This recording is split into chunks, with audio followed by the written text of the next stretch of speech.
Hey, what's up, everybody? This is Daniel's son. I had a good day today. I did. I had a really good day today. Today is Monday, November 4th, 2019. I had the day off today, and that's when I usually do my fragrance reviews. Uh, it was really relaxing today. The main things that I did today, other than laying around thinking about fragrances, was I went to the gym. I'm working on my cardio really hard, and I'm working on my legs really hard. All of my body, but especially cardio and my legs, because um, next year I'm actually going to be entered into a marathon here in Charleston. It's called the Cooper River Bridge Run. I'm going to be competing in that, so I've been really working hard on my body.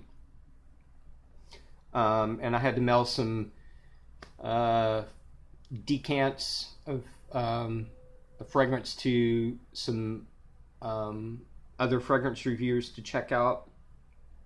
Other than that, I've just been laying in bed thinking about fragrances and doing research and studying everything about fragrances. So it's been a really good day today. But Fahrenheit Parfum by Christian Dior is what I'm going to be talking about today.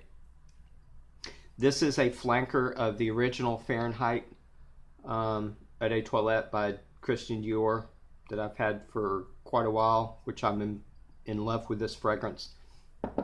This came out in 2014. The perfumer is Francois Dimache. The notes to this I'm not going to say because Base Notes has a set of notes.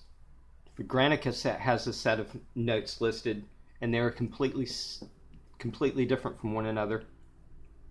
I trust Base Notes more than for Granica as far as the note listings, but I'm still not going to do it anyway because I don't know how correct they are, and plus it doesn't matter anyway because usually when I read a set of notes, especially lately, I'll read the notes and just set the notes aside because I'm not going to go by the notes anyway of what I wrote down. I'm going to tell you what I smell.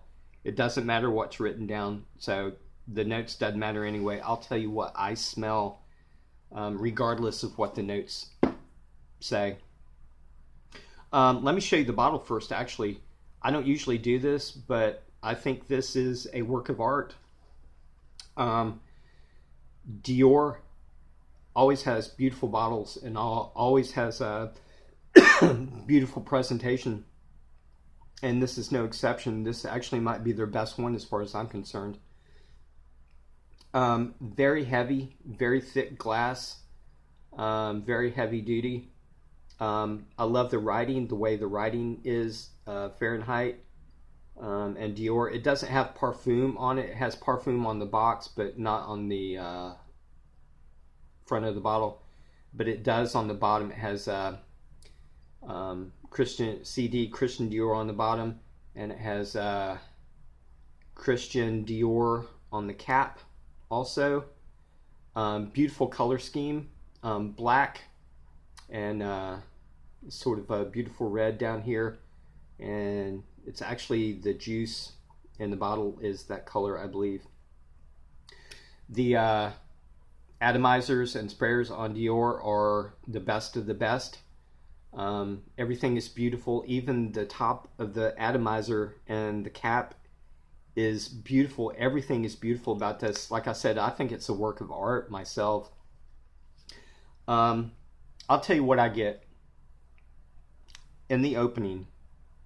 I do get a slight citrus, but it's not like a fresh cut open citrus, like a crisp citrus. This is more of a it's more of a lemon custard to me. I get like a beautiful lemon custard. I get violet, and even though this has the DNA of the original Eau de Toilette, but it's different in a way. This has a heavy gasoline accord in it. This retains the gasoline accord, but it's dialed way back. I mean, it's off in the distance. So basically what I get is a lemon, custard, and a beautiful violet in the opening with a slight, beautiful gasoline smell in the background. It's going to retain this for about an hour, and when it starts getting into the mid, you still get all that, but there's a leather accord that comes into the mid, and it's because of that violet. Violet, depending on the way it's blended, can give it a gasoline smell or a leather smell. And the way they blended the violet in this, they dialed back. They made it to where the gasoline smell is dialed back, but a leather accord is more prominent. So in the mid, you get all the lemon custard, and you get the gasoline smell and the violet, but a leather accord comes into the mid. And this all sounds actually quite weird. The combination of all these notes sound like they don't really go together, but if you actually experience this, then you'll sort of understand that they sort of belong together as far as this fragrance goes. In the dry down, a very, very beautiful vanilla comes in. And this vanilla is more like the lemon note in the opening. It's more of a custard. It's like a vanilla custard that comes in. To me, this is my experience and my own personal opinion on this. There's a beautiful vanilla custard that comes into the dry down. And the more into the dry down that it gets, the more dominant that vanilla custard note comes until the end of the dry down, and it's almost a pure custard smell, and it's very, very beautiful. To me, this is more on the masculine side, but it's actually unisex too. Anybody can wear this. It doesn't necessarily have to be a male that wears this, even though it is on the masculine side. But with that really beautiful violet and the two custard notes of the lemon and the vanilla, makes it a little bit sort of on the feminine side also. So this is sort of a beautiful combination. In my reviews, I try to do a list of positive things and a list of things that I do not like about a fragrance. Some of the things that I love about this fragrance is probably number one is the quality of this, not just because of the bottle, but because of the fragrance itself. I can smell the quality of this fragrance. This has a Dior quality, which is like bar none. Everything is pure, everything is natural, everything smells organic. Very, very high quality. I think that's probably one of my favorite things about this fragrance. The other favorite thing about this fragrance is the way it's blended. It's just blended so well. And another thing I like about this fragrance is that gasoline smell is dialed back a little bit, and instead of them using that violet for more of a gasoline smell, they dialed the gasoline smell back and brought in more of a leather note, which I think is perfect. Very masculine with that leather and gasoline note. As far as the negative things I can say about this fragrance is, I actually really thought about it. I don't have anything negative to say about this fragrance.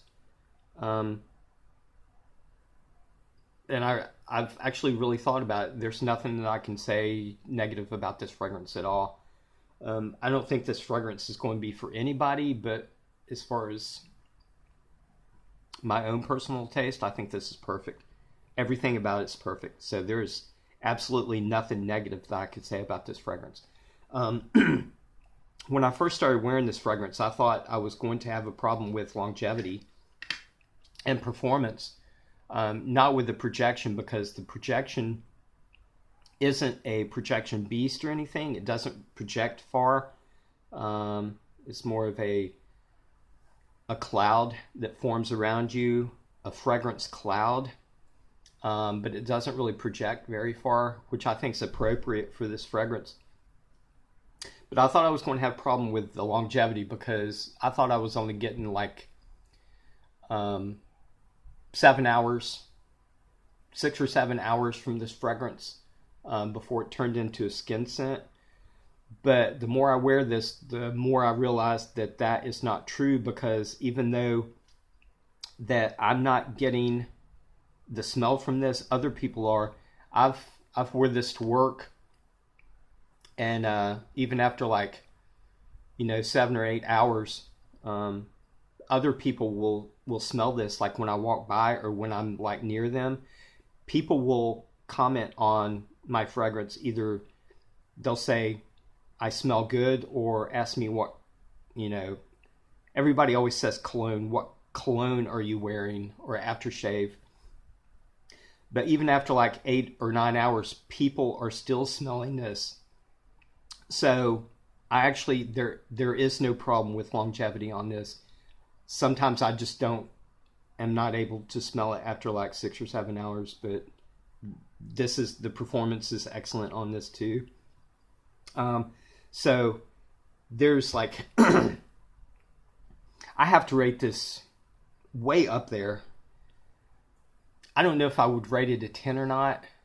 I'm sort of reluctant to rate too many fragrances a 10, but I know this is at least a 9, a 9.5, overall. But I know some people aren't going to like that gasoline note, so people will have other opinions and thoughts about this fragrance, but I give it 2 huge thumbs up. I love it. As a matter of fact, I think I love this fragrance better than I do the original Fahrenheit, because it retains the Fahrenheit DNA, except that some of that harshness is just dialed back, and it's a lot more smoother, and it's a lot more wearable, and I think more pleasing, especially in a dry down with that vanilla. It's just polished up.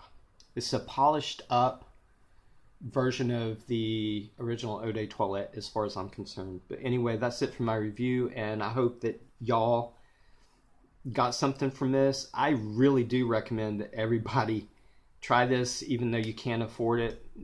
Some people don't want to pay. There's another thing I need to mention. This is a little bit more, this is a designer fragrance, but it's a little bit more higher end designer. I doubt that you'll be able to find this for under $100. This is a 2.5. The cheapest I was able to find it is $125 for 2.5 ounce, which is a 75 mil. So this is going for 150, 100 mil. $150 for 100 mil, about that sort of. So anyway, if you can, I would suggest that you check it out. I'll put a link in the description on where you can get this, and I love it. I really do. But anyway, that's it for my review, and I hope y'all got something from this, and I will talk to y'all later. All right, bye.